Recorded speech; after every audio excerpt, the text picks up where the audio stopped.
Hello mga boss. Shoutout po sa inyo lahat. Kumusta po kayo? Ngayon mga boss, magpataba kami ulit dito sa aming tanim na sitaw. Ito na mga boss yung pang-apat na pataba. Doon sa mga nakasubaybay sa amin na nag-abang ng step by step na pag-alaga ng sitaw at pag-abono. Ito na mga boss ang step number 4 dito sa aming sitaw. Ang variety, Negro Star ng Condor Seeds. Ito mga boss at ipakita namin sa inyo kung anong pataba itong gagamitin namin.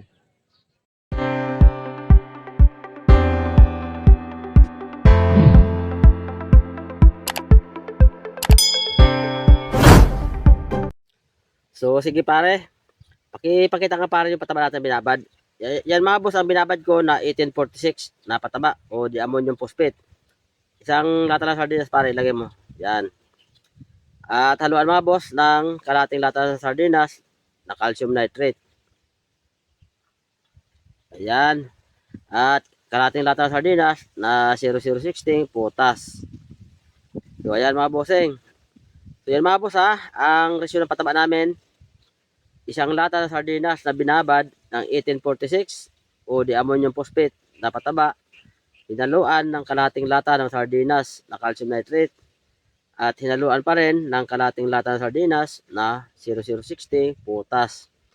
At yon, tinunaw dyan sa 60 liters na tubig at yun ang idilig sa sitaw. Isang lata ng sardinas sa bawat puno. Ang edad pala mga boss ng aking sitaw, 28 days after sowing. Kaya malapit na ito mga boss mamulaklak. Ayan, medyo mahaba na yung mga tangkay na tumuan ng bulaklak. Nakalabas na rin. So ito na mga boss ang step number 4 ng pagpataba namin sa sitaw. Ang variety mga boss, ito yung Negro Star ng Condor Seeds.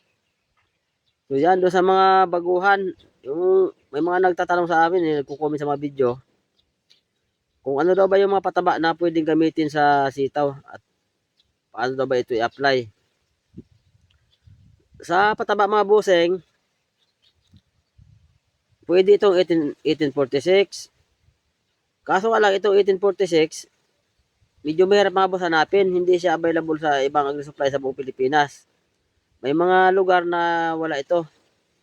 So pag walang 1846 mga bossing, pwede naman yung 1620, Rifle 14, or Yaramila Unique 16. Ang Yara. So yan mga boss, yung kasi mga boss ang common natin na mabibili sa agri-supply. At saka medyo mas mura sila ikumpara sa 1846. Itong 1846, sobrang mahal ito mga bossing. Ang bili ko dito mga boss sa isang kilo, kulang 100 pesos isang kilo. So medyo mahal. Kaso nga lang mga boss maganda yung resulta talaga sa tanim. Ayun kita naman mga boss sa dahon. Kaya hindi rin logi kahit na medyo mahal siya sulit naman din. Kung talagang walang budget pwede na magtiyaga doon sa 1620 o Triple 14 o di kaya Unique 16. So yan doon sa mga nagtatanong sa mga baguhan.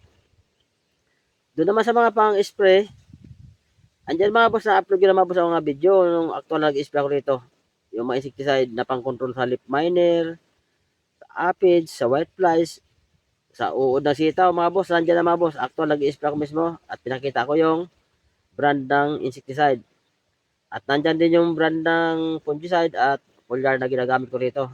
Mapanood mga boss sa video, pinakita ko mismo yung brand. Ako mismo mga boss nag-spray. Kaya tingnan nyo lang mga boss doon sa mga nagtatanong kung ano yung magandang pesticide na gamitin sa sitaw. Kasi itong sitaw mga boss sa mga baguhan, ang dahon nito medyo may pagkasilan din. Madali siyang alagaan pero minsan may pagkasilan yung dahon niya. Kasi ang dahon nito, pag nakaramdam siya ng mga lason na mainit, kumukulot yung dahon nito, lumulukot. So pag lumukot yan mga boss ay pahirapan. Hindi mo na siya mapabalik sa normal. So ganoon na yun. Kung minsan nagtatampo na hanggang dulo na ng talbos, hanggang susunod na mga dahon niya ay lukot na rin. So kadalasan na sanhi ng pagkulot ng dahon ng sitaw, kung minsan yung mites, trips, aphids, or whitefly. Pag sobrang dami sa ilalim ng dahon ng sitaw, sigurado mga boss at hindi mo na control, sigurado walang duda. Magkukulutan po talaga yan. Meron nga nag-visit sa akin mga boss, yung daw talbos sa sitaw niya, bakit daw para nasusunog? So hindi yan mga boss nasusunog. Kaya yan akala nyo nasusunog yung talbos kasi nga maraming spider mites doon sa talbos. Kaya kundi ba minsan trips. Kaya nasusunog yung talbos. Sinisip-sip. So kailangan natin siya spray mga boss ng mga abamectin insecticide para makontrol. Para pati leaf miner di kontrolado na rin. Ang abamectin mga boss, isa sa mga insecticide na magaling sa leaf miner ng sitaw. Yan yung kauna-unahan na tumatama kadalasan sa sitaw na naging problema na magsisitaw. Yung leaf miner, yung guhit-guhit sa dahon.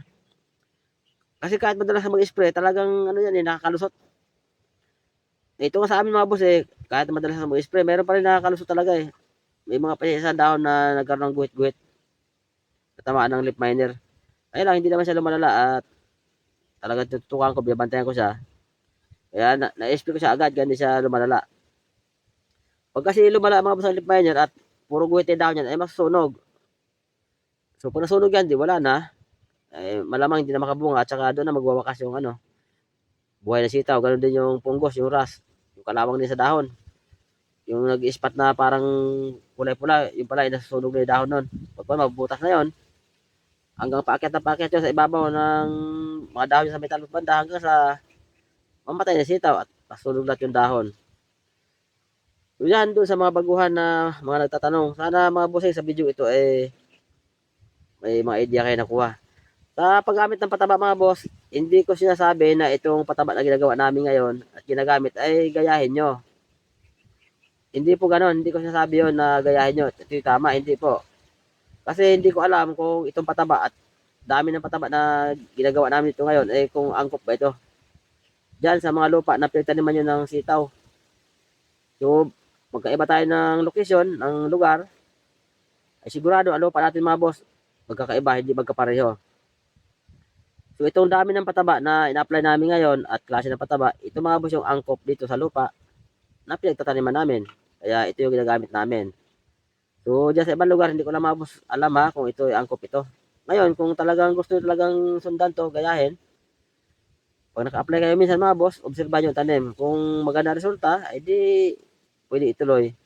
Ngayon, kung hindi maganda resulta, edi hinto nyo kasi masira na may tanim. So yan na mga boss, sana doon sa mga baguhan na nagtatanong, nagko-comment, sana mga boss, nasagot na ang mga tanong ninyo sa pamagitan ng video ito. Ito na mga boss, ang step number 4 ng aming pagpapataba sa aming sitaw. Ang edad nito, 28 days after sowing. Hanggang dito muna ako mga boss, babay muna. Abangan ang next video. Bye-bye! Kaibigan nyo mula Luzon, Visayas at Mindanao. Kaibigan ng mga magsasaka, Albatross Black Channel. Nagbabahagi ng kaalaman kung paano magtanim at mag-alaga ng mga sili, gulay, palay at iba pa. Kaya kung baguhan ka at ngayon ka palang magtatanim, dito ka lang manood kay Albatross Black Channel at sigurado may matutunan ka. Step by step kung paano magtanim at mag-alaga ng mga sili, gulay, palay at iba pa. Albatross Black Channel, share tips and technique about sili farming and other vegetable crops. Dito ka lang manood kay Albatross Black Channel. Kaibigan ng mga sili